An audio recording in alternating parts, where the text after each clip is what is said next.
I've listened to Rascal Flatts' self-titled debut album for a very long time. And I listened to it once yesterday. Welcome to Spin It.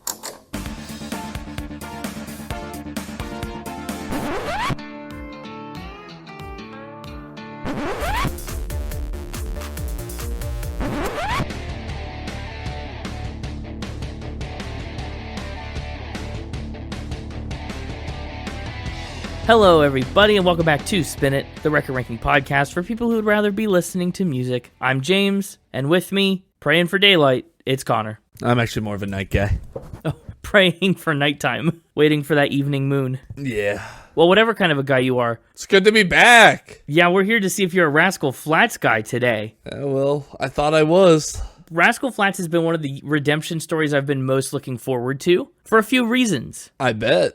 See, last time on our Rascal Flatts episode, which was episode 18, we covered Me and My Gang. And that episode, we put it out in 2021. So Rascal Flatts was newly disbanded at the time. Mm-hmm. And now the band is back together. Woo! Yeah, they're touring and they've got new music out since that episode. And it's kind of like they're going on their own little redemption journey. So they're perfect for the year of redemption for the podcast. Because we had an interesting time with Rascal Flatts. We both grew up with a lot of their music and liked a lot of the singles. Mm-hmm. And frankly, I still do. Uh-huh. But then when you just get them in a full album context, we were whelmed at best, I think, by Me and My Gang. Shockingly so. Yeah. At least for me. Yeah. I thought there were a lot of strong songs, but I said the pendulum swung wide between great hits and songs that were pretty tacky on Me and My Gang. You said that your grandma listened to them all the time. You thought there were high highs, but you lamented a 6-track slump on an album that is not that long. 6-track slumps are hard to overcome. Yeah. And we just kept hitting song after song and going, nothing special. Like more than half the album ended up in the nothing special bucket for us. So yeah, there's stuff like My Wish and Me and My Gang and Life is a Highway. My wish. And even Stand. Like there's you. good ones there. But everything, we just kind of ran into some stuff where like, okay. So at the end of the episode, you gave Me and My Gang 6 King Kong Ding Dongs. 6. Yeah. In honor of the original lyric from Elrod jamming on an iPod. The original lyric was King Kong eating on a ding dong. Yeah. And so, yeah, that ended up with a 6. I gave it an 80.2. Today, it's ranked number 704 on my list. Ooh. It's down there. And so I was like, maybe with Rascal Flatts, that was kind of like a rock country album, them kind of trying to get out of their comfort zone and do a little rock. I said, maybe we, for redemption, need to get back to their roots, get to like the core of what Rascal Flatts is and was. And we're better to go for that than straight to the source, their debut, their 2000 self-titled album. Oh. Mm-hmm. So I'm excited to get into that. I said that like it was a surprise to me, but I'm here doing the episode. Well, no, you listened to it once yesterday. But there were some other quirks in that Rascal Flatts episode, too. It was kind of an important early episode for us. That was the episode where we revealed Spinny for the first time, our little mascot. Do you remember his government name? Pete? Spin It Pete? Spin It Pete. That's his real name. Yeah, I know his name. Spin It Peter, otherwise known as Spinny. That was also the episode, we used a bell sound for Factor Spin in that one, which was kind of fun. Yeah. And that one really changed the meta for Factor Spin for me. It did. Because that was the first time a fact had showed up in multiple episodes. The episode prior to the Rascal Flatts episode, the Mixtaper told a lie about Jamie Foxx being roommates with the artist. It was Anthony Green in episode 17. But then the same fact came up for Rascal Flatts and it was true. And I was like, wait, I never considered that the Mixtaper could look ahead to future episodes and find true things about other people. Like, that hadn't even crossed my mind. Mm-hmm. So it really evolved Factor Spin. And then we had Ryan the Ghost. And Ryan the Ghost, yeah. He came 30 episodes after that. Less than 30, but... Yeah, but this was like a harbinger. Yeah, a foreshadowing of what was to come. And also, just to check in and confirm, Gary and Jay have not yet started writing their adaptation/sequel to Romeo and Juliet, as far as I'm aware. Huh. So no extra bonus points in Factor Spin coming my way. Was that also the round where the Mixtaper talked about like a Cars thing? Yes. Yeah, he said that Rascal Flatts was supposed to cameo in Cars with an awesome scene that got rewritten out of the movie in favor of a scene that we talked about not long ago, actually, with Richard Kind, the car, and Minnie, the other two cars that are passing through town, and Ramon shows them as Von Dutch. Yeah. We talked about it on the Charlie XCX episode. Carly XCX is what she would be in that universe. Wow. That episode also spawned some of the first supplemental content we ever did. Well, it took us a long time to get around to it, but yeah, the Mixtaper, one of his other lies was about Rascal Flatts pioneering the institution of hot chicken in Columbus, Ohio. It's Nashville hot chicken originally. He said the band came down to Nashville, pretty much fell in love with it, and then sponsored and helped open a hot chicken chain in Columbus, a real one called Hot Chicken Takeover. And we went there. We ate there. That was a spin, right? Well, yes, it was a spin. It wasn't true. They didn't really do that. But the restaurant was real. Yes, that's right. And we still wanted to eat hot chicken. So we went there and we made a video where we tried the hottest chicken, both at Hot Chicken Takeover in Columbus, Ohio, and at a hot chicken restaurant down in Nashville, Tennessee, home of hot chicken. Yeah. And in the video, the Nashville hot chicken really won. The other one was solid, but the Nashville one couldn't be beat. And it turns out the same was true for the restaurant because all of their locations actually closed down in 2025. Oh, no. The podcast outlived Hot Chicken Takeover, so no redemption for them. Shame. Yeah, apparently they were acquired in 2024 and just kind of run into the ground from what I saw online. They were taken over. Hot Chicken Takeover? Yeah, they got a hot chicken makeover and it didn't work. Anyway, I'm excited to be back in Rascal Flatts and see if this album fares any better for us. Sure. But just in case you don't want your thumb to get tired, scrolling all the way back to episode 18 in the podcast feed, probably we should tell you a little bit about Rascal Flatts here as well. Just a little bit. Plus the podcast and the flow has just changed a lot since then. Just a little bit. RASCAL Flats. Time to learn about all that. Rascal Flatts, as you might have surmised from all our talk of hot chicken, they're from Columbus, Ohio. Vocalist Gary LaVox and guitarist Jay DeMarcus are second cousins. They're from the greater Columbus area. Gary started performing when he was 8, singing in church plays. He stayed in Ohio and went to OSU. Jay, though, he came down to Cleveland, Tennessee for school in 1990. In 1992, Jay started a Christian band called East to West, and after they disbanded in 1997, he convinced Gary to join him down in Music City. They recorded together for Michael English. They played together in a backing band for Shelley Wright, and they also did some gigs together in a Printer's Alley bar. That's kind of a downtown, not Broadway area in Nashville. Printer's Alley is fairly famous, but they were playing there. One day, Shelley Wright's regular guitarist wasn't available. They were joined by Joe Don Rooney. At the time, he was playing in a band called Uncle Thumbtack, which I would like to nominate for induction into our Spin It Hall of Names. Who else is in the Hall of Name? Oh, a couple others. Some of those Creedence Clearwater names. Mudcrutch from Tom Petty was in the Hall of Name. Oh, right. Yep. There's a few. Any of those names that are weird. Pud, the Doobie Brothers being called Pud was in the Hall of Name. And now Uncle Thumbtack. Welcome to the club. It's an elite group. But while they were doing this gig with their fill-in guitarist Joe Don Rooney, they played a song by the band Shenandoah called The Church on Cumberland Road. Jay and Gary instantly kind of realized, hey, this guy sings high harmonies. This guy shreds the lead guitar. Maybe the three of us should split off into our own band. Maybe we should do that. And they did. The trio started playing together, and it clicked instantly. Before long, they were sitting in front of label execs with acoustic guitars, auditioning for record contracts. They signed with Lyric Street Records in late 1999. Doug Howard, who was an A&R guy at the label, he said, the vocals and harmonies, it was all there. I was just blown away. The lead singer has such a unique and compelling voice. So they got that contract, and the band got to work as Rascal Flatts, making their debut album. Of course, that's the one we're talking about today. It came out on June 6th, 2000, right at the beginning of the new millennium. 6 months in to the new millennium. It mostly consists of songs written by other songwriters, like most of Rascal Flatts' discography. They didn't necessarily write a ton of it. But both See Me Through and It's Not Just Me feature songwriting contributions from the band. So that's neat. Other notable contributors, and we'll talk about all of them later, but some of the other notables include Marty Dodson, Kim Williams, Tommy Lee James, Bill Rice. In total, 18 other songwriters co-wrote the songs on this record. So no bonus point for them, which is sad. That is sad. It's not atypical for country albums, though. No, that's true. Of all the genres, I feel like country music gets... I almost want to call it ghost-written, but it's not really ghost-written. The credits are all freely available. But that happens the most in country, I feel like, and probably pop too. There's just a lot of country song writers that don't do the music. Yes, tons. I'm not really sure why there's an industry for specifically that genre. It's just the way it works. I don't know. I mean, George Strait did the same thing.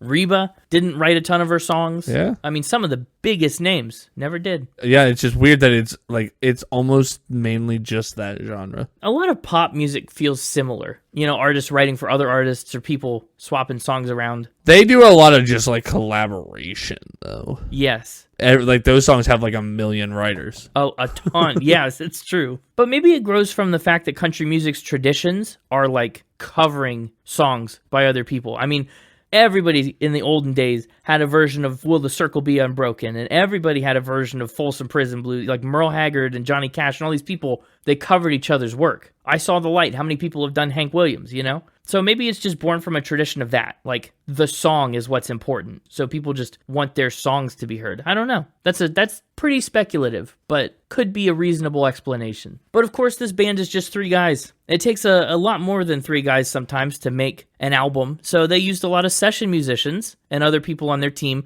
Some of them were still working with the band on Me and My Gang. The people that stuck with Rascal Flatts for a few albums, at least, include keyboardist Tim Akers, guitarist Dan Huff, drummer Lonnie Wilson, Paul Franklin on the steel guitar, and Jonathan Yudkin on various string instruments. But while the instrumentalists kind of stayed the same a lot, almost their whole production team turned over by the time Me and My Gang came around. With the exceptions of like engineer Christopher Rowe and art designer Glenn Sweetser, pretty much the production was all different. And that makes sense because these 2 albums have very different styles and they need very different production. This is, of course, as the band's debut. It's the debut of their signature sleek, tight harmonies blended with a bit of like a neo-traditional country sound, kind of verging into pop country, and eventually, of course, with Me and My Gang, country rock. In the last episode, we kind of called them country music's answer to like the boy band fad in pop. Rascal Flatts was like a country music boy band. We, when we said it, kind of meant it as a compliment, but contemporary critics said that in 2000, and they kind of meant it like an insult.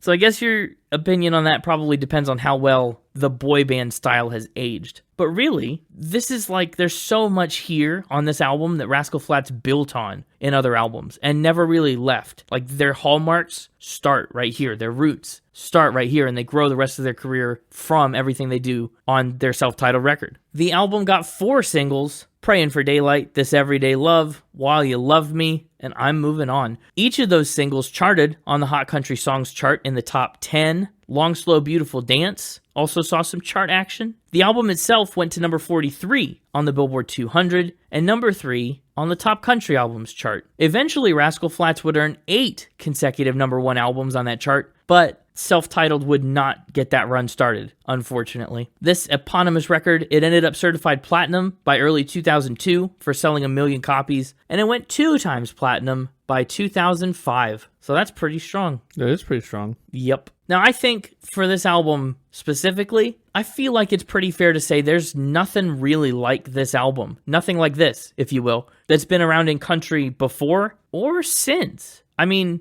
there have been some Rascal Flatts-esque groups out there, but even Rascal Flatts themselves push past the style of this initial album. There's something really sunshiny and innocent and like crisp and clean about this style that, I don't know, I just haven't seen anywhere else. This album kind of stands alone in country music, so I'm excited to see how it redeems. But that's the big smash hit debut of the band. Over the next 2 decades, Rascal Flatts would cement their legacy as a household name in early 2000s country. In 2002, their album Melt proved to be their first chart-topping effort. And then there's just hit after hit. They keep on coming. These Days, Love You Out Loud, Mayberry. And they don't stop coming. I considered Melt for redemption, too. I thought about it. I felt like if we wanted to commit to an earlier album, we had to commit, you know? Mm-hmm. But I do like Melt. And the hits just kept on coming. Feels Like Today, Bless the Broken Road, Fast Cars and Freedom, Skin, all the stuff from Me and My Gang, like Ellsworth and Stand and My Wish, Life is a Highway.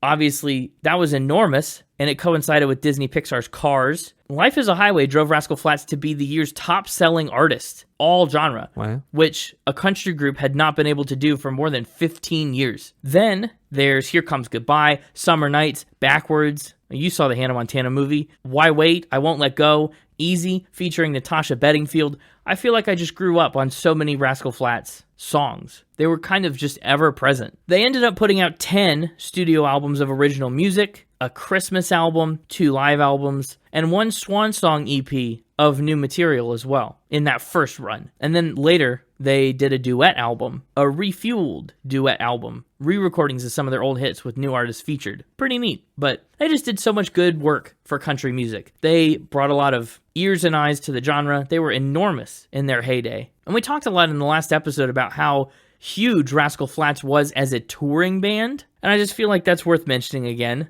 They toured and toured and toured and sold so many tickets. Yeah. From 2004 to 2012, the band sold more than 7 million tickets to their shows, which is unreal. By 2020, that number had grown to 11 million, and it's still going up to this day. They took on 16 major tours in 17 years. But also, they did some other things too, like they opened on tour with Brooks and Dunn in 2003. They even supported Alan Jackson on his Drive tour in 2002, which is a ton of fun. We talked about Drive way back in the day, back in the 120s. And we talked about how Rascal Flatts gave Taylor Swift her big break. Yeah, no, it's so weird just how, like, influential they've been, but, like, well, not, like, themselves, right? Like, with others. That's true. It is kind of odd. And by gave Taylor Swift her big break, I mean let her open on their tour instead of Eric Church, because he played loud and long and went over the limits, and they fired him from the tour, put Taylor on instead. But we also talked about with touring, too, how their fan base skewed younger, like 18 to 25, and even younger than that. Mm-hmm. They were the 6th most popular artist of any genre among kids 10 to 12 in 2007. And,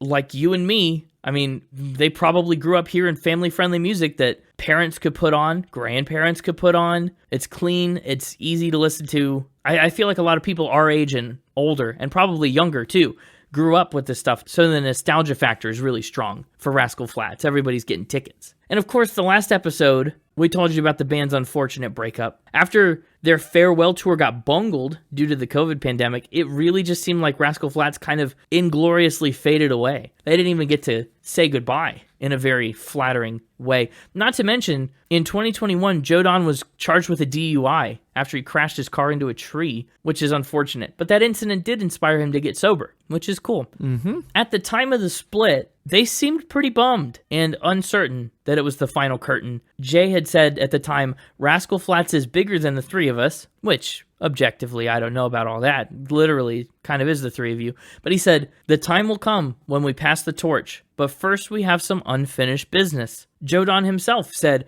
we're never going to be done. No way. For us now, we're just recalibrating things, taking some time off and waiting for things to open up the next couple of years. We have no set year even, but at some point, we'll get back at it. And boy, did some point come. Well, some point came, but as time went on, it just seemed less and less likely that that would happen. In 2023, just 2 years later, Jay's tune had changed almost completely, and he said, I would want to say never, but we're in such different places right now and don't really communicate on a consistent basis. There are just so many steps that would have to take place in order for us to get back to even talk about it. Oh, wow. It's not too late. I just think the farther we get from it, the harder it is to put back together. And he said the thing that happened is we burnt the candle at both ends for so long. It was a never-ending cycle, and it did work, but it's hard to put the machine down or put the brakes on when everything's cruising along and going full speed ahead. He said we should have taken a break at some point, just a year off to collect ourselves or hit the reset button. So that sounds pretty pessimistic. I didn't think we'd ever see Rascal Flatts again in 2023. But in 2024, they for sure hit the reset button. They said, hey, maybe it's time to come back. And they reunited. They announced their 25th anniversary Life is a Highway tour, their 17th tour, which is currently ongoing as we're recording this episode. Just, I don't know, what a cool year of redemption comeback story. They're even making new music. I mentioned that duet album. One of the songs on that album is a new track called I Dare You that features the Jonas Brothers, of all people. They're also kind of having a bit of a comeback. Oh, big time. It's like 2008 Connor's alive and kicking. That's right. Yeah, their 2025 duet album also features reimaginings of classic Rascal Flatts with artists like Blake Shelton,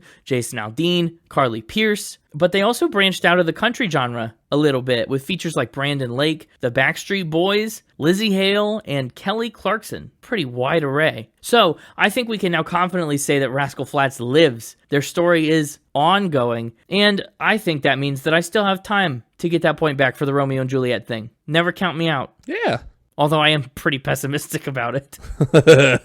As for Rascal Flatts awards and accolades, they have 16 #1 hot country hit songs. The Country Music Association named them the Vocal Group of the Year every single year between 2003 and 2008. Good luck, every other vocal group in there. You had no shot. They've also earned 4 Grammy nominations and a ton of ACM and CMA awards. They became members of the Grand Ole Opry in 2011 and got a star on the Hollywood Walk of Fame in 2012. As of 2025, Billboard deemed Rascal Flatts the 48th top artist of the 21st century.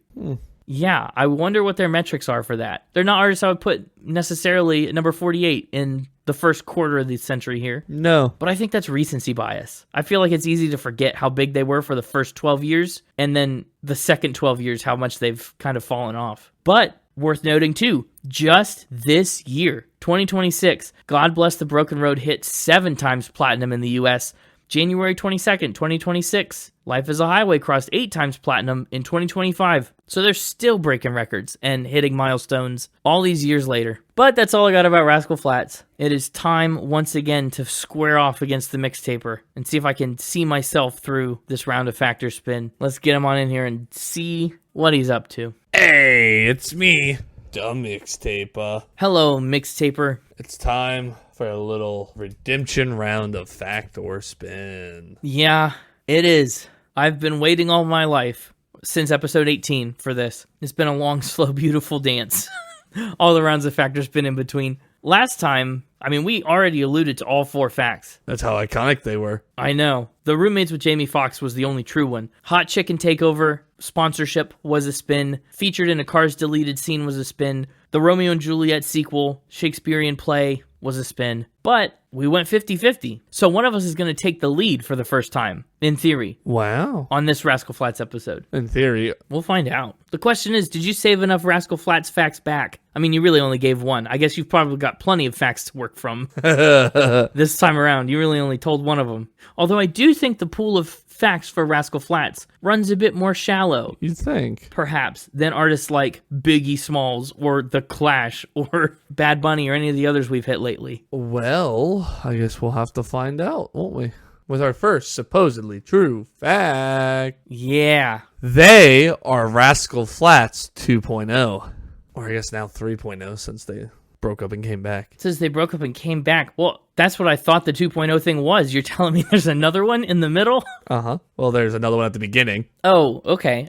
So, last time we talked about Div 2.0, it was a group of kids cosplaying as Devo and singing kidified versions of their hits. But this would be Rask 2.0, Flat 2.0. Sure. But this isn't that. You're talking about Rascal Flatts existing 3 separate times? If you count their breakup and return as 2 separate times. Sure. Well, what's this first time? It sounds like Rascal Flatts 2.0 is the one we're familiar with. Most familiar with, yeah. Well, there was another band named Rascal Flatts. Who? How can that be? Was it made up of any of the same members? Nope, completely different band. Really? Back from in the 60s. Oh, wow, old. Were they country? What kind of music did they make? I don't know. I'm going to guess yes. Oh, they made yes music? Yeah. Like prog rock?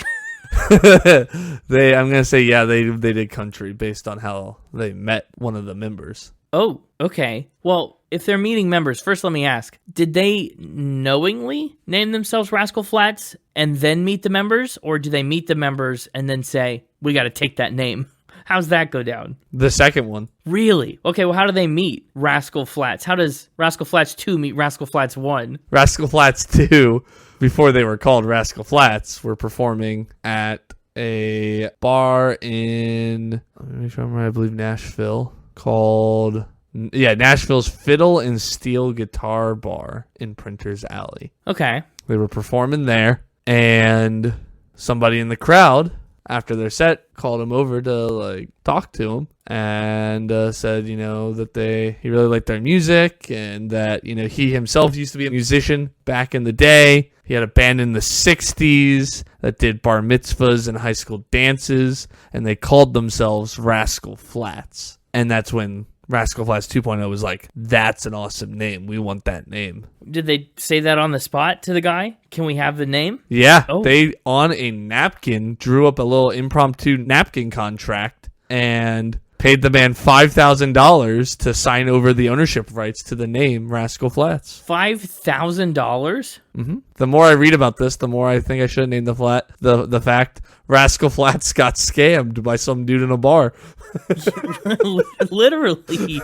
I mean, in the 60s, is there any evidence that this band existed? I mean, records, if they were just a small town bar mitzvah and dance band, maybe they kind of went under the radar. Yeah, apparently it's what they did with their signing bonus after getting signed by Disney's Lyric Street Records. They took their whole signing bonus and gave it to the man who had a cool band name. Yeah, and bought a cool band name on a napkin with it. And I guess it worked. I mean, here we are talking about them. Did they do a more formal contract at another point, or did they put the whole $5,000 like in this napkin contract? That doesn't seem wise. I don't know. Okay, where does the name Rascal Flatts come from? Did this guy say any more about how they thought of it? No. Because I have been curious about that. I've never bothered to look it up. I don't know if I believe this. That's such a wild and improbable story. $5,000 for the name. Surely they could have started lower and offered him less.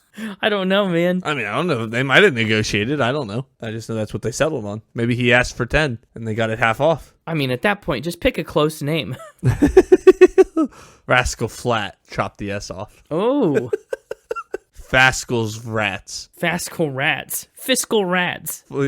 Fiscal Rats.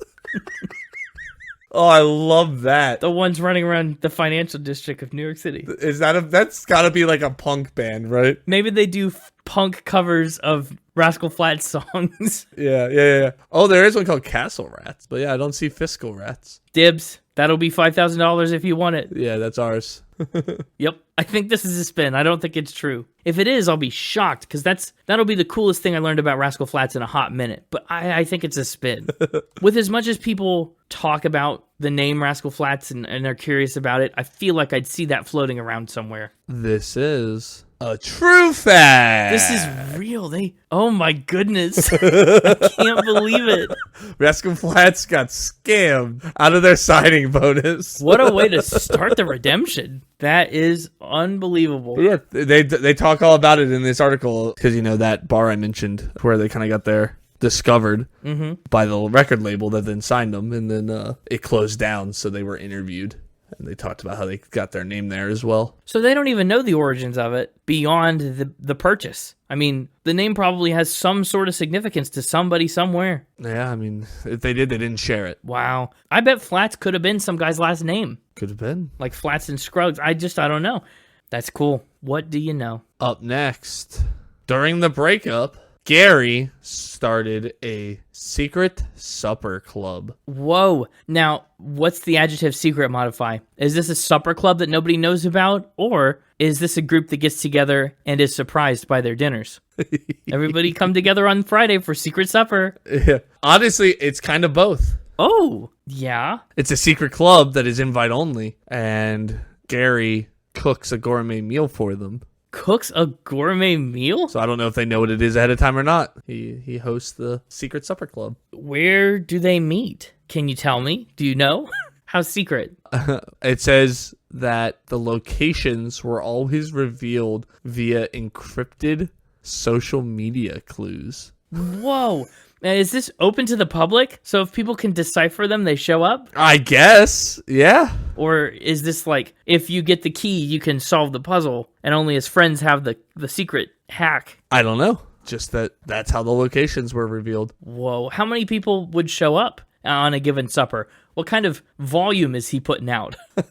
He didn't go into the details on how many people, but he would host them a couple times a year. He was most proud of his, I'm going to pronounce this, Nana's, Nonna, okay, apostrophe S, Nana's, of his Nana's special sauce. Okay, what was that made of? It's a family secret spaghetti sauce recipe. Oh, secret supper club. That's where Chapel Roan's going to keep on dancing. I think that's ambitious. I don't know. Do you think Gary's much of a cook? I could see it. I love it when you have these little conversations with yourself. I know. Well, I just like to let you in on my process. Yeah, I love it. Especially for the audience to be let in on the process. I'm mostly concerned about the social media clues thing. How can you keep it private and under wraps if you're cluing it up on social media? Surely you could, like, text the people that you want to be there the thing. Unless it was open to the public. Is he going to keep doing this now that the breakup is over, apparently? Didn't say. Okay, I think this is a spin. That little lack of detail locked it in for you? No, just generally. I think the social media thing is the biggest deterrent. So you're saying that was too ambitious. Yeah, I don't know, maybe. I feel like I've followed, at least the podcast Instagram account has followed Gary on social media since episode 18. So I've seen him pop up quite a few times, and I've never seen anything. I've seen nothing like this. Keep making that same Rascal Flatts joke. That's how you know it's just a good secret. That could be a very good secret, or it could be a very clever lie. Does he call it something particular, or is this just Gary's secret supper club? He just says he hosts a secret supper club. He didn't give it any fancy names. Okay, but it's a spin for me. If it does exist, my new goal is to go. This is a delicious stock photo of spaghetti that I found when I Googled the word spaghetti, because this is a spin. I was going to say, you just sent a picture of spaghetti. I don't... It's fine. Not really fooling me. Look at the spaghetti sauce thing. I thought maybe because the whole sauce thing that you were going to be like, oh, this is a photo of the sauce. No. That's just clearly a stock photo. Yeah, or just, getting the notification that I'd sent something. Might give you a second's pause. Did not work. It was really just for your effect, not the audience's. Yes. Supper club, though, sounds fun. A secret supper club is kind of a cool idea. I thought the social media thing might be too ambitious. Well, because then if he puts it out there and people decode it, then suddenly it's out there and everyone knows about it. Yeah. Up next, they were almost in The Emperor's New Groove. What a great movie. The Emperor's New Groove. What did they almost do in it? Is this another soundtrack moment where they almost were on the soundtrack? Or like the Cars fact, did they almost have a speaking role? Soundtrack.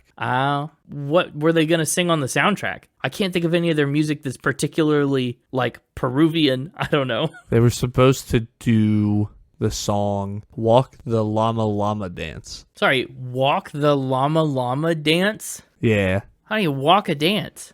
One foot in front of the other. In front of the other, in front of the other. Mm-hmm. Because llamas, they got more feet than the rest of us. Does this song actually exist in some form? Is it recorded by someone else? Or did this just get the axe all together and never see the light of day? Yeah, it got the axe from the movie, but they did record it. And the music video they recorded for it can be found on the DVD, the Ultimate Groove DVD thing that they released for the movie. A special DVD, like 2-disc set of the film. Wow. What's the music video like? Are they dancing with llamas? Are they dancing like llamas? Do they drink the poison? The poison specifically meant to kill Cusco? Cusco's poison? Yeah, well, the music video can be found online now. Thank goodness. And it's them standing on they're obviously like some stage where they've made a replica of the movies, the big stairs and stuff from the palace. Uh-huh. And so they're like up on that, just kind of grooving, and there's some kids dancing on another part of it, and then it cuts to like some scenes from the movie, and then there's a giraffe at one point. A giraffe? Or no, wait, it's a llama. It's sorry. A llama. Why would a giraffe be in Walk the Llama Llama Dance? Well, I was very confused for a moment. It looked kind of giraffe-like from the angle of the camera because it looked like it had a longer neck. But yeah. So this was never meant to be in The Emperor's New Groove. This is just meant to be like a bonus feature. Well, the song was supposed to be included in like one of the scenes, but they ended up not using it. And so then they'd already done like the music video for it because they, originally the song was going to be in the movie, and so they thought it'd be popular, so they had the music video, and then it got cut. So then they cut the need for the video, but then they put it on the like double DVD bonus thing. Of course. Wow. Okay, this is fun. I like this. The hardest part to believe is the title, Walk the Llama Llama Dance. Mm-hmm. I can't make that make sense in my head, and I also can't even work that into a chorus, like what that would sound like, sung by Rascal Flatts for The Emperor's New Groove. Yeah. I know the movie's not strictly very Peruvian in nature or style. It's very apocryphal, fictionalized, And I could see a lot of like popular music making its way in there. I don't know. When did that movie come out? It's early 2000s. That's a good question. Hang on, I got you. 2004? 2006? Groove is a 2000s American animated comedy film. Well, yeah. What? But when 2000s? Yeah. The year 2000. Oh, in 2000? Yep. So Rascal Flatts, I mean, they put out Prayin For Daylight and this album, and Disney went, oh my gosh, we got to get those guys. We need the long, slow, beautiful dance people to sing Walk, Walk the Llama dance. Yeah, well, it was probably they got signed because remember they got signed by Disney's record label. Lyric so then Street, they were probably like, oh, so you're new, so we need somebody to do this song. Why don't you do it? Good promo. Yeah. Maybe they could get David Spade to feature on it. Patrick Warburton. Okay, I think I'm going to say this is a fact. Going fact? Yeah, and what's convincing me a fair amount is that you mistook a llama for a giraffe. And had to backpedal. That sounded pretty legit, like it's a thing that you saw in the moment. So I'm feeling okay about it. I love The Emperor's New Groove. It's a great movie. And now's when I tell you I purposely did the giraffe thing just to throw you off. Well, that wouldn't... Because this is a true fact. Okay, that time you posted a picture of... It is really a giraffe-looking llama. Yeah, that's what I said. I was leafing through the video to like describe it to you, and I got to that, and I was like, "Oh, a giraffe." And I was like, "Wait, no, that's a llama." Definitely can see why you were confused, but that's definitely a llama. That's so funny. The Emperor's New Groove, Walk the Llama Llama. I'm sorry, audience. We'll have to take about 3 minutes as I watch whatever the heck this music video is about to be. Yeah. I'm also seeing that it's just called Walk the Llama Llama, not Walk the Llama Llama Dance. Well, I guess because there's a dance to it, as you'll see when you hit play. Okay. There's some llamas watching the movie, which seems absurd.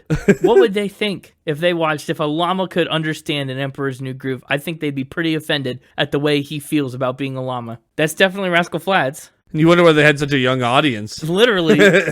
Wonder why they got called the boy band of country. Walk the Llama Llama, take in the panorama? Yeah, I mean, that's a pretty good rhyme. And you can wonder why they wanted to, like, go into a more rock roots. Like every other Disney star, they had to shed this image.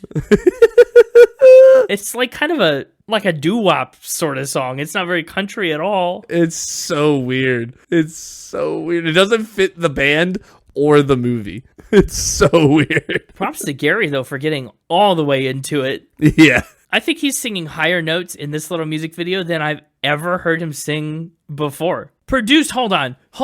Uh-huh. Written and produced by Sting? Yeah. That was a detail that I thought about throwing in, but I thought I'd save it for you to find. Oh my goodness. That's by Sting? Yeah. My mind is blown. That's amazing. Sting and Rascal Flatts collabing on Emperor's New Groove. Sting and Rascal Flatts collaborating on the least Sting and least Rascal Flatts song you've ever heard.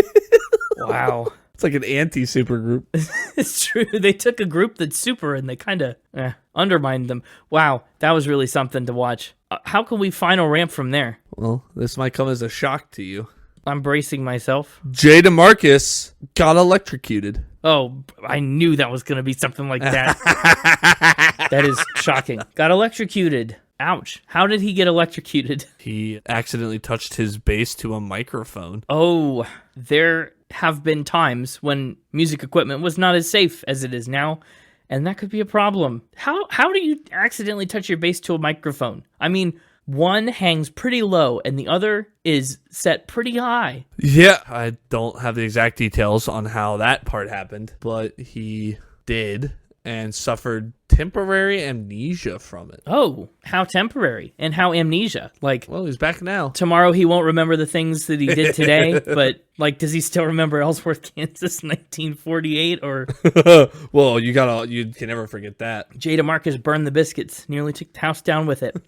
I guess they were performing a concert in Las Vegas. Ooh, a place very congruous with my opinion of Rascal Flatts. Oh, and it also looks like the microphone itself had like short-circuited or something, and so was electrified. Dang. And yeah, so like it was almost more he made contact with the microphone and then was grounded.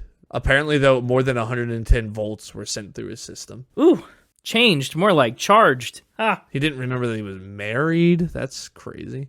how'd this ring get on my finger? Wild. Oh, apparently, like, his entire personality was different until he recovered. Oh, dear. He hated country music and had a obsession with the song "In the Club" by 50 Cent. That's kind of a cool fact. That is an interesting fact. Hated country music? That's what it says. Oh, apparently less than a week, and then his memory came back and his personality reset. That's got to be wild. Does he remember not remembering? I mean, what's the immediate after effect of this? Is this happening during a show? Do they change the mic out? He got electrocuted, it knocked him backwards. He got carried off stage by security. An EMT on site started diagnosing him. They brought him to the hospital. Dang. But is it true? Oh, this will be for the 50-50. If you get it right, we've tied again. I think this is a spin. I feel like I've heard of that happening. You know, just touching a microphone and getting electrocuted. I haven't heard about it happening to Rascal Flatts. Hating country music, temporary amnesia. That's wild. And I think that does qualify the fact for final ramp levels of, oh my gosh. But I don't know. I think this is a spin. Let's go with spin for the win. Uh-huh. This is a true fact. Dastardly so. What does that mean? Being a bit of a dastard. It's a true fact Everything I said happened at different times? in an episode of CSI that Rascal Flatts cameoed in as themselves. Cameoed as themselves in CSI? That can't be a Yeah. fact. That can't be. You presented it like a real life fact. That's what I said. I'm kind of being a dastard. I think I will give it to you. I'll say it was a Thank spin. you. That's But, a spin. I mean, if somebody wrote it as a script, that's not a fact. everything I described was true. I just left out a crucial detail. Wow.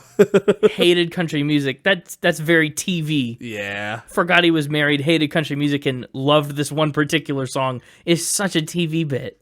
Yeah. Apparently, in the episode, like, they're at the hospital and Gary's cell phone starts playing Unstoppable, and then he's like, "Turn that off! I hate country music." Gary's ringtone is a Rascal Flatts song. That's hilarious. Yeah. Yeah, they're playing themselves at it too, and I think they find out that, like, the mic was set up to purposely electrocute him, Wow. Wild. and apparently I don't know, it's somebody. CSI Season 10, Episode 14 from 2010, titled Unshockable. Yeah, and features the music "Unstoppable" by Rascal Flatts and "In the Club" by 50 Cent. Them writing Unstoppable and them calling the episode Unshockable is ridiculous. Yeah, pretty cool though. That is really cool. Cameoing as themselves on CSI. That show's been going on for so long. Yeah, but you did it. You broke the 50-50. You won, Rascal Flatts. So I did. And even if you hadn't, you still won because you learned about the Walk the Llama Llama. Yeah, I think that's a big win all around. This is a really exciting round of Factor Spin. Great follow-up. Yeah, it was real exciting to come back to them. Wow. Found some real good true stuff in there. No doubt. It's okay, Mixtaper. You'll be moving on to the next week soon enough. Well, until next week. Yeah. There he goes. Welcome back once more to Connor. Well, hello. That was a ton of fun. That was a great round of Factor Spin. Yeah, that's back-to-back Rascal Flat wins for Factor Spin. I was a little worried that the Mixtaper wasn't going to be able to live up to the hype of the first episode on Rascal Flatts. That's true. A lot of big shoes to fill. But Walk the Llama Llama, that image alone that he posted. It really does take the cake. Can't wait for that to be on the socials. The giraffe llama. And getting their name for $5,000? Nuts. Yeah, the name. I couldn't believe we didn't cover the name origins either time. I know the Mixtaper went back and even re-listened to the entire first half of the episode just to make sure it didn't come up anywhere because he couldn't believe it either. Yeah, it did not. I just assumed it was something that wasn't known. Or they just said, yeah, we liked it. Couple words and we liked. I didn't realize there was a story. That's so cool. But we should talk about this album art. It's a bright, sunshiny photo of Rascal Flatts in the backseat of a car. Yeah, it's a pretty nuts photo of them, too. Like, they look so young. Yes, that's the part that always strikes me. I mean, even by the time you get to their next album, like a year later, they look so much older. Yeah, it's pretty crazy. Again, I totally get why they were called the boy band of country music. Yeah, this looks straight out of, like, the NSYNC playbook. It's also just the right time period. Yeah. All the boy band stuff. Yeah, big time. They struck while the iron was hot. Anyway, we got a couple tracks to talk about here. What's your experience like with the songs on this album versus Me and My Gang? Are you more familiar with these? Less? The same? Less. Okay. I think I'm the opposite. I feel like I'm more familiar with these ones, except for the big hits on Life as a Highway. I think this album got heavier rotation in my household. And it kicks off with the lead single and the first Rascal Flatts song ever, except for the other Rascal Flatts that existed before them. Prayin For Daylight, written by Steve Bogart and Rick Giles. Prayin For Daylight went to number 3 on the Hot Country Singles chart, and today it's certified gold. 21 million streams on Spotify. What a hit. All I know is I don't want to spend another lonely night. Ooh. The boy band vibes are strong right from the very beginning. It is. The harmonies. They're so good with harmonies, and they're sleek and they're polished, almost to a fault. Jay said that was the first tune we ever cut as a group and the first song that Lyric Street ever heard us do. It was very, very instrumental in getting our deal. I think if somebody said, tell us what you're about, we could play that song, and they'd get a pretty good picture of what we can do. Hence, why we picked it for Redemption. The fiddle is a lot of fun in Prayin For Daylight. I love a good fiddle. Me too. It's a great hook. And honestly, the concept of the song is really fun too. I've got the lights turned on in my house. It's dark outside. I can't stop thinking about you. I'm praying for daylight because I can't make it through the night without you. I was a little questioning the lyrics when they say trying to do the only thing that gets me through the night or whatever. And I was like, where's this going? Yeah, just praying for daylight. That's what gets him through the night. Not sleeping. Wasn't sure at first. I know. But the verses are so short. I mean, that's practically the whole first verse. I made a bad miscalculation betting you would never leave. Because if you're getting on with your new life, where does that leave me? Just a little couplet. They really lean heavy, like they did on Me and My Gang, just on the choruses. That is what they do. And the verses are just vehicles to get them to another good chorus. That stays pretty consistent. Their voices just go so well together. I think really that's what makes them work. Yeah. Just their whole sound works because it's them. Yeah, which is why I think it's been so unduplicatable. Why nobody has really come up as a true Rascal Flatts clone yet. Yeah, Dan and Shay sing a little bit like Gary LaVox, but that's different. They don't have the harmonies going in quite the same measure at all. I enjoy Praying For Daylight. It is an enduring favorite from this album, and again, a very nostalgic one. But they kind of are a little formulaic with it. I mean, Praying For Daylight opens with a cappella harmonies real quick. Then they do their little verse, chorus, bridge, chorus, roughly. I mean, that formula happens a lot. And you hear it for the second time on the second track, This Everyday Love, where they open with drums and an a cappella bit, singing that part that floats under the chorus. This Everyday Love, it's by Gene Nelson and Danny Wells. It was the second single, and it debuted at number 72 on the Hot Country Singles chart, but climbed its way all the way through the ranks to number 9. Do we think that This Everyday Love is the person after or the person that left in Praying For Daylight? Oh goodness, if you're thinking it's a chronological concept album where it's relationship breakup, I mean, this is a sad album. That's a lot of relationships. And this person is way too attached every time. Yeah, he's that awkward guy that like on the first date pulling a Ted Mosby being like, I love you. Yeah, it seems like it. Joe Don actually said that This Everyday Love, he said it's kind of a second version of Praying For Daylight. So that similarity goes deeper than you'd think at first.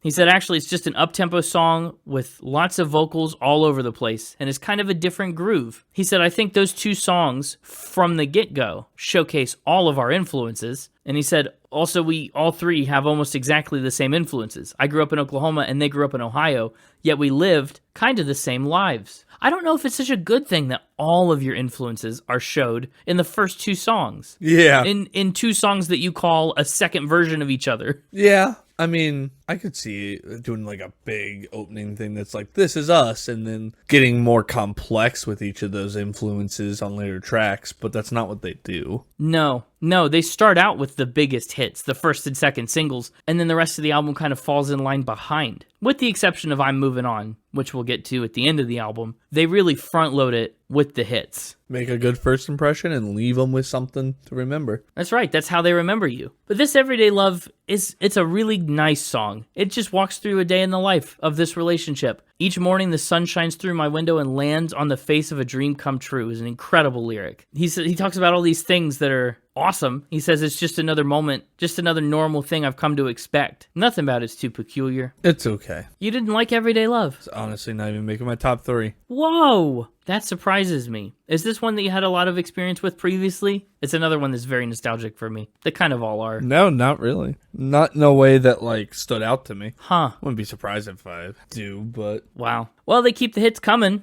with While You Loved Me. And they don't stop going. Third single. Boom. Tracks 1, 2, 3. Singles 1, 2, 3. Well, yeah, it's 1, 2, 3. Uh-huh. It's by Kim Williams, Danny Wells, and Marty Dodson. Debuted at number 48, but also peaked at number 7, which is interesting because that means it debuted higher than This Everyday Love, but peaked at the same place. So now relationship number 2's in the gutter. Oh, yeah. We've prayed for daylight. We've had This Everyday Love. It was so familiar that it was so commonplace and everyday, and he loved it every day. And now there's another breakup happening, and I lived While You Loved Me. If this is a short-term relationship, singing I was born the day you kissed me and I died inside the night you left me is so overkill. Okay, I kinda, in my head, though, keep picturing it as, like, little kid school crushes or whatever.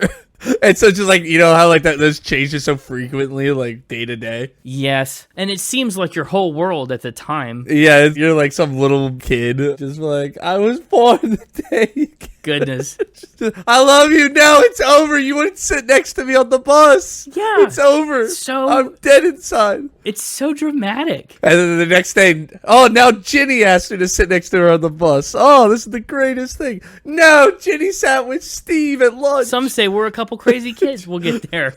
You're right. It does kind of, if you take this as one person going through every relationship like that, it's a roller coaster. And it is a little whiplashy, even if you don't consider it like that. Yeah. It's like, what's the identity of this album? It's half very cheesy love songs and half very cheesy breakup songs. Devastating breakup songs that are also cheesy in a different way. It's like my whole world is perfect with you or my whole life is over. And there's really it's the same pendulum swinging wide. There's no in between. Yeah. Plus, the verses on this one are just tough. I mean, I like the first verse. If I ever write the story of my life, don't be surprised if you're where it begins. I'd have to dedicate every line to the memories we made. That's great. The chorus supports it. I was born the day you kissed me and I died the night you left me, but I lived while you loved me.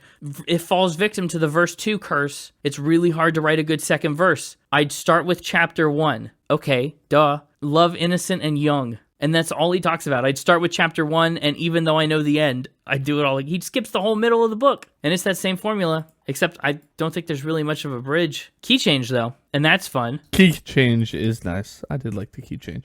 I like While You Loved Me. It's just kind of whiplashy, like you said. Yeah.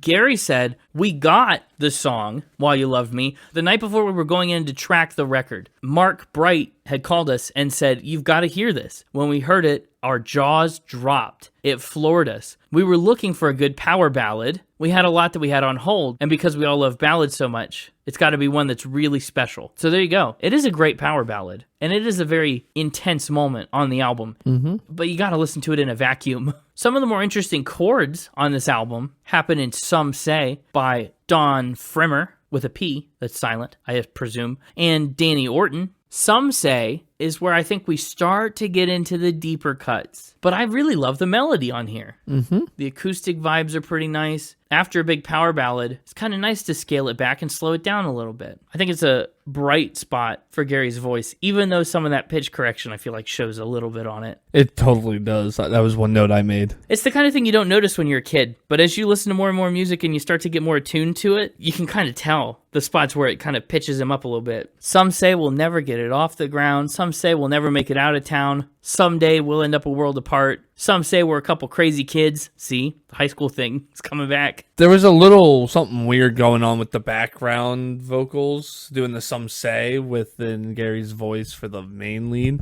It wasn't always syncing up the way I wanted it to. Well, they start the Some Say earlier. They kind of lead in with it. Yeah, but sometimes it didn't feel early enough, so then it felt like they were like out of sync with one another. Other times it was fine. I don't know. Yeah, that's fair. They also kind of double their harmonies on this. They lead in with the Some Say, but then they also harmonize over top of Gary's part. The song kind of feels like there's no resolution. Some people say this and some people say that. Some people say we'll never make it. Some people say it's exactly what they did. Look where we are. That's literally how the chorus resolves. It's like, I don't know. It just is what it is, regardless of what some say. It's a catchy song, though. I really enjoy it. Then we get to one of the first and only songs with a Rascal Flatts writing credit on it, See Me Through, by Bruce Miller, Eddie Schwartz, and the man himself, Gary LeVox. The Gare Bear. The Gare Bear. See Me Through.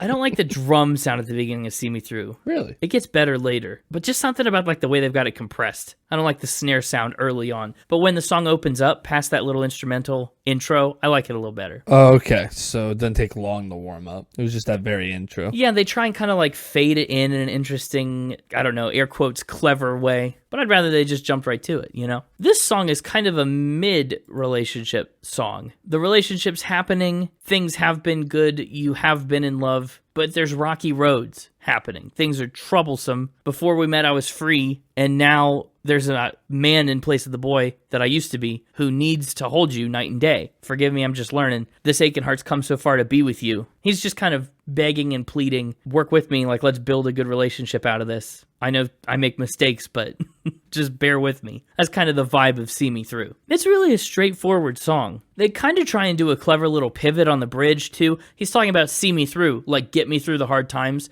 And then in the bridge, they pivot to see me through this mask I wear, like see beyond my disguise. They kind of pivot the meaning of see me through, which is clever, but I think it falls a little flatter than they would like. Because it doesn't really talk about wearing a mask anywhere else in the song. The rest of the song is so genuine. See me through this mask I wear. What? Yeah. It's like, excuse me? Where were you wearing a mask? Yeah, are you saying this whole song wasn't genuine? Kind of an interesting little undercut. He's just asking for a little time. Yeah. I think the drums, honestly, are a little too fast for how slow the song is. I'd rather have it more laid back and acoustic. The drums really like, like they just keep you moving so much. I don't know if that's what the song really needs. You don't want it to be moving? No, I feel like it should be slower. Like, you shouldn't be able to, like, bob your head to this apology sort of song. Better on the chorus, but on the verses, when it's more scaled back other places, the drums are so much more noticeable. I do like some of the vocal, just little, like, runs he goes on some of those See Me Throughs. See Me Through, yeah. He really gets after it. And that's just it. It's not like he doesn't have the talent. I just think sometimes it's overproduced or something about it. Mm-hmm.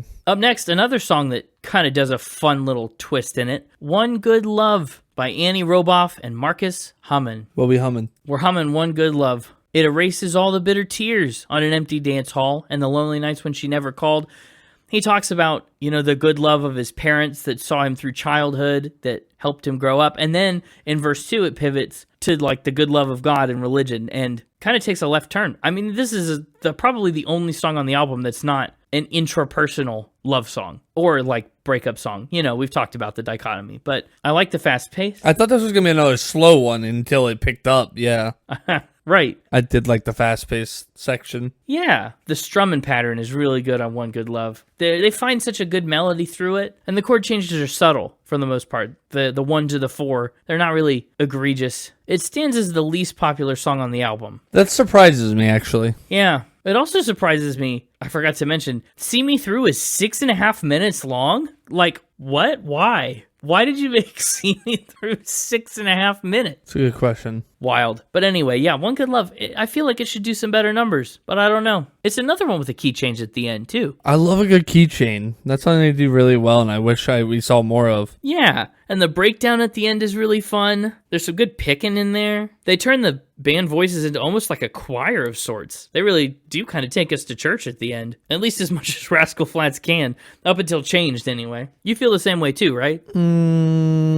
Yes. Okay, good. That means it's not just me. Another one with a Rascal Flatts contribution on It's Not Just Me, Jay DeMarcus co-wrote this with Marcus Hummin. No, double Marcus. Double Marcus on this one. It's Not Just Me is another sad song. The saddest we got to this point. I mean, it's even more of a piano ballad, slow situation than While You Loved Me. He's also still staying up all night. Tell me you've had trouble sleeping. They must have made this album really tired. Well, when you're, praying for daylight all the time and not sleeping. True. This song is really, I think, one of the more clever songs to me. He says, tell me that you think of me all night. Tell me that you wake up crying. Tell me all these things. He says, tell me that it's not just me. Because you think he's describing the other person's life, but really it's kind of a mirror, a way for him to stealthily describe his own situation and then kind of pull the reversal card at the end. I like that little twist. Just Me was another one that I was surprised didn't have more plays. Yeah, I know, right? right? It's a little odd, though. I mean, he's singing about how, tell me you've been dreaming about my face and waking up crying and something's missing in your life. And then on the bridge, he sings, hold me now, and tell me you believe in a soulmate. I don't think this is an appropriate situation to ask for someone to hold you now.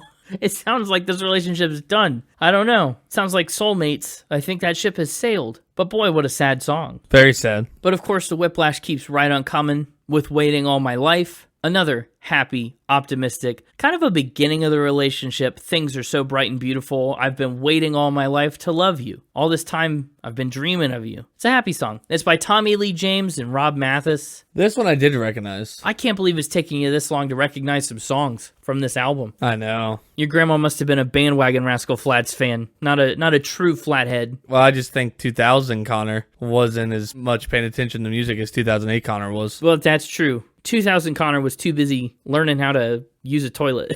Even though I recognized it, I didn't care for it. Oh, no. You waited all your life to hear this song. I don't know. It was nothing special. Oh. It's just one of those ones that was just like, yeah, it's a Rascal Flatts song. It's a Rascal Flatts love song. Fits their mold. It really does. Like to a T. I like it. It does feel like the verses feel a little familiar to some say. The structure of them. It is. It's just a cookie cutter little country love song. And I like it for what it is. I do think this album saves itself from any 6-track slumps, though. At this point, we're officially free from that fate that me and my gang had. I think this record has enough back and forth, enough highs mixed in to keep that from being true. At least in my opinion. I agree. There we go. Okay. Up next, From Time to Time by Rich Alvis and Bill Rice. A little mandolin action in there. It's another one of the album's least popular songs, unfortunately, as per the Spotify plays, which again, skewed metric for an album that came out in 2000. However, it's a pretty good measure of enduring popularity. It's the second lowest streamed song on the album. It kind of has a Feliz Navidad beat to it at the beginning.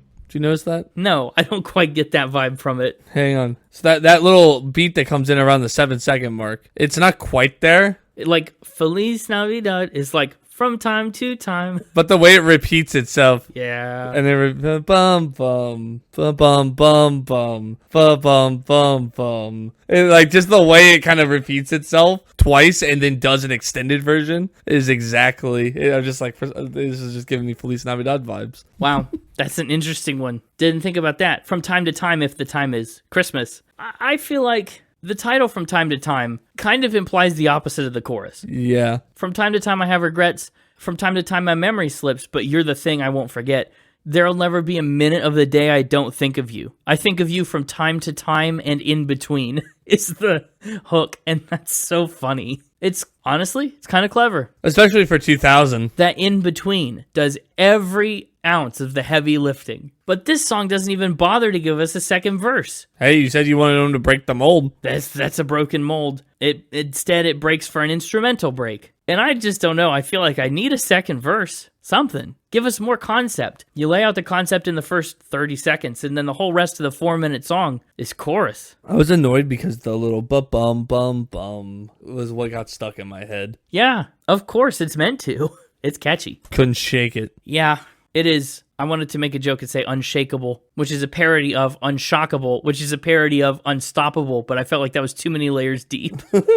Too many parodies. Yes. Up next, another inexplicably low song on the album, Long, Slow, Beautiful Dance. This song was on the charts. It was a B-side for Prayin For Daylight. It hit number 73 on the country singles chart, and it's the third least popular song from the album. I caught Spotify slacking on this one. Oh, really? Yeah, I had the lyrics pulled up on Spotify, and when it switched over to this song, it just popped up a message that said, "You caught us. We're still working on getting lyrics for this one." Yeah, another one of these songs was missing Spotify lyrics, too. And it was like, Spotify, you've had since 2000. You've had 26 years. Feels like you're not working very hard. Well, it's not exactly like Long, Slow, Beautiful Dance is a super high earner. Still. Yeah. It's by Kevin Fisher and Fred Wilhelm. Fred Wilhelm sounds like your parents really enjoyed the Flintstones. Yeah. Like Fred and Wilma, Fred Wilhelm. That or just the Wilhelm scream. Oh, yeah, that's a good one too. Insert here. No. I'll just use your version of it instead. How's that?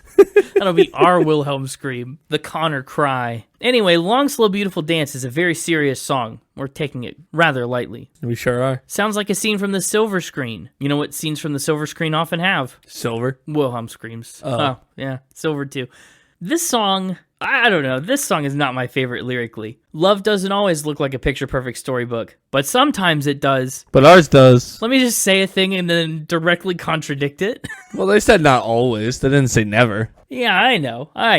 I thought nothing lasts forever, but maybe this one will. Who needs a rhyme scheme? I guess it kind of goes with all the world was still. Rhyming's outplayed. Yeah, it is. A deep breath and baby steps. That's how the whole thing starts. It's a long, slow, beautiful dance. I feel like the sentiment of it being a long, slow, beautiful dance, the deep breath, taking baby steps, that all really works well for me. I want to write a song that has a rhyme scheme. A, B, C, D, E, F, G, H, I, J, K, L, M, N, O, P, Q, R, S, T, U, V, W, X, Y, Z. A, B, C, D, E, F, G. Oh, and then it repeats itself. Yeah. That'd be pretty cool. So like every 26th line rhymes. Good luck finding 26 different end words. It's gonna be hard. It'll be tough. Call it the rhyming song and see if anybody gets it. Yeah. It's I don't know. It's always interesting. I think maybe my least favorite verse on the whole record is verse 3 of Long Slow Beautiful Dance. We've been thinking about having a baby. It just feels so like not in the rhythm of the song. They're like, we want to make that the third verse. And they're like, how should we say that? They said, let's just say it like this instead of like crafting it to fit the meter of the song. Didn't really bother me. I didn't really notice it. I mean, fair. Should we move on? Should we move on? I'm moving on to I'm moving on.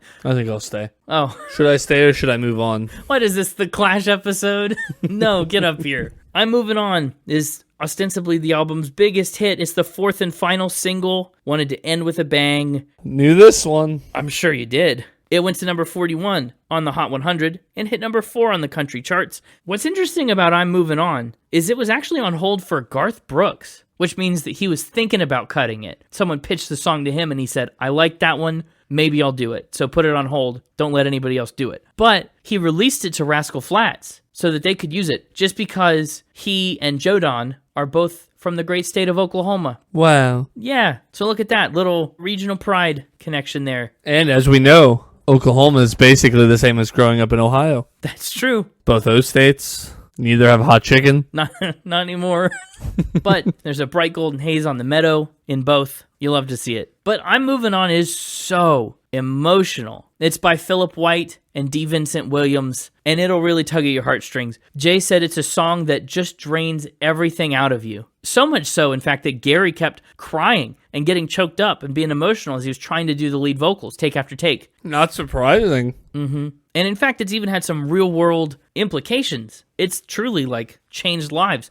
Jodan said, one time a guy told us he was addicted to drugs and was considering suicide, and then he heard our song, I'm Moving On. He didn't say that song changed his life, but it opened his mind to the thought that he could change his life, and he did. So that's powerful. That's a really cool legacy for the song to have. Plus, it won Song of the Year at the ACM Awards in the same year that Rascal Flatts won Top Vocal Group. It's the most piano-heavy song on the album. It's pretty clearly the best song on the album.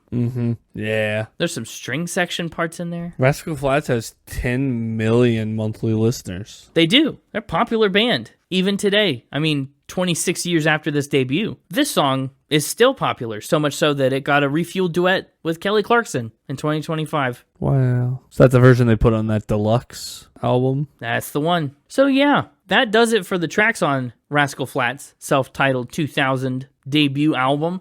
Let's get into some final spin. Talk about redemption potential. I really like this album. I have a lot of nostalgia wrapped up with this album and with Rascal Flatts as a whole. I mean, we've said it the whole episode. For me, music here is getting a 79. It gets a little formulaic. Some of the songs seem a little similar to each other for one reason or another. They're very polished up and clean, but they're all right. It doesn't feel like necessarily an album experience because they're all by different writers. It's not like crafted as an album. It kind of feels like a lot of good country songs put together. 79 for the music. Giving the lyrics a 79 as well. There are moments where they're great, like I'm Moving On. You know, parts of Prayin For Daylight, Why You Love Me. There's some good lyrical turns in there, but a lot of the verses kind of feel basic and just fall a little flat. They feel short, too short in some cases. We start with chapter 1 and then we get to the end to do it again.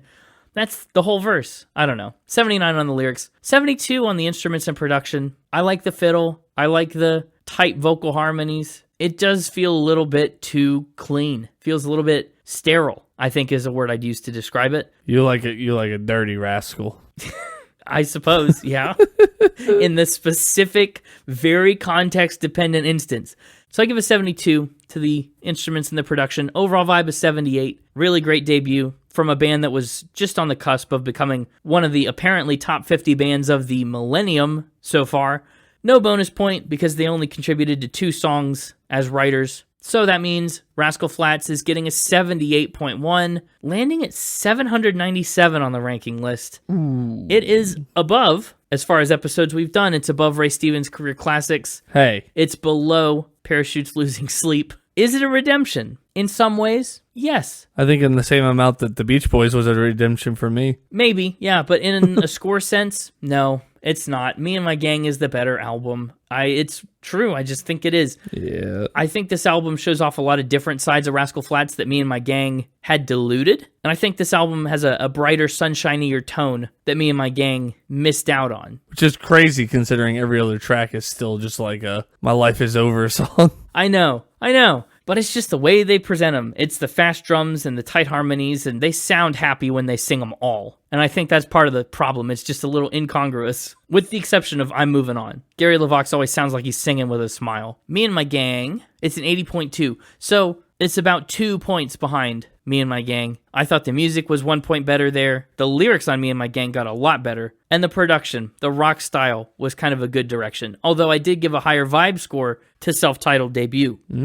There's no 6-track slump on this one. Just a little whiplashy instead. That's true. How about you? Is this going to redeem Rascal Flatts? For me, yeah, I was surprised I didn't know as many songs on this album when I pulled it up after listening to it. Not as surprised. Oh, no. It was, it's classic Rascal Flatts. I can see how their sound evolved over time. Yeah, it's a clear stepping stone. My top 3 in album order: Prayin For Daylight, Deserving. One Good Love. Oh, wow. You skipped over the second and third singles to jump down to the least popular song on the album. I told you I was surprised it was not liked more. That's true. Number 11 on the album, number 2 in our hearts. Mm-hmm. Then I'm giving it to It's Not Just Me. Oh. As a honorable mention. And of course, I'm Moving On. Yeah. And I have a feeling we're going to pick I'm Moving On and Prayin For Daylight as our 2 picks, but I don't know. What do you think? I was just thinking about not taking Prayin For Daylight because I assumed you would, Ballad Guy, take I'm Moving On. Of course. So I might not take Prayin For Daylight. It's a tough call. I'm almost down to Prayin For Daylight, This Everyday Love, or Some Say. I gotta take Prayin For Daylight. Ugh. There it is. Couldn't resist. Yeah, it's a classic. It is kind of the summation of what this album is to me. Between those 2 songs, you really kind of have it all. Yep. Plus, they both have apostrophes instead of G's. As for my score, this one's gonna get 5 fiscal rats out of 10. Fiscal rats. Does that get spelled like flats with 2 T's? Yeah, I think so. Okay, perfect. 5. 5 is not a redemption. No, it's our first non-redemption, I think, for me. Yeah, I think it might be the first one that's dropped. You gave Me and My Gang 6 King Kongs and Ding Dongs. Mm-hmm. Like you said, Me and My Gang, better album. Wow. What do you think? Is it the singles that did it for you? I mean, Me and My Gang has a lot of bigger singles. I think it is. While Me and My Gang has a 6-track slump, it at least had higher highs, I guess. Whereas this one stayed just pretty mediocre, except for the first and last song. And even those don't get anywhere near as high as anything on. Like, there's a lot of stuff that's, while mediocre on here, if put next to some of the highs on Me and My Gang, would have been part of a slump. But because there wasn't anything to, like, build up, it didn't feel like a slump, I guess. When it's all flat, there is no slump. Yeah, higher highs cancel out the lower lows better than a middling average. I get that. Yeah. I'm actually even going to put it all the way down. I am going to put it still right above another country artist. It's going right above Miranda Lambert's The Weight of These Wings. Wow. Okay, interesting. Tucked in next to Soundgarden. Yeah. What a combo. A little grunge. Wonderful. Well, that's a surprise. I mean, not necessarily a surprise. It's the first time you failed. Yeah, it's a very interesting result, is I guess how I'm thinking of it. Wow, the things that we learn. Well, anyway. I'm just praying for this episode to be over. Okay, well, you're going to get your wish. If you want more Spin It from time to time and in between, make sure you like, subscribe, follow wherever you get your podcasts, and check out our social media at Spin It Pod Official on Instagram and at Spin It Pod on X. And of course, we're at www.spinitpod.com always. Tell a friend about this podcast. Yeah. Specifically, like, make them pay you $5,000 for the knowledge written on a napkin. I don't think that's quite it.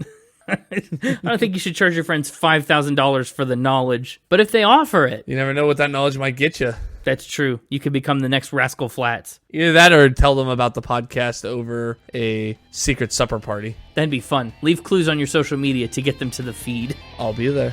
I'll be there too. And we'll both be there next week. So until then, keep spinning. You know, I'd still like to consider this episode of redemption. Yeah, I feel like it was too. I feel like this was just a great sequel to an already good episode. Yeah, sure the album wasn't as good, but boy, was Walk the Llama Llama so much better. That's all redemption all in itself. They need to do more of that. That's true. They should get back to their roots. Where's Walk the Llama Llama duet with David Spade? Yeah, put that on the deluxe edition of Me and My Gang or whatever. You won't, cowards. And while you're at it, maybe get writing on that Romeo and Juliet sequel. Life is a Highway refueled duets. Should have had Walk the Llama Llama with David Spade. That's it. Life is an Inca trail. I want to walk it all night long.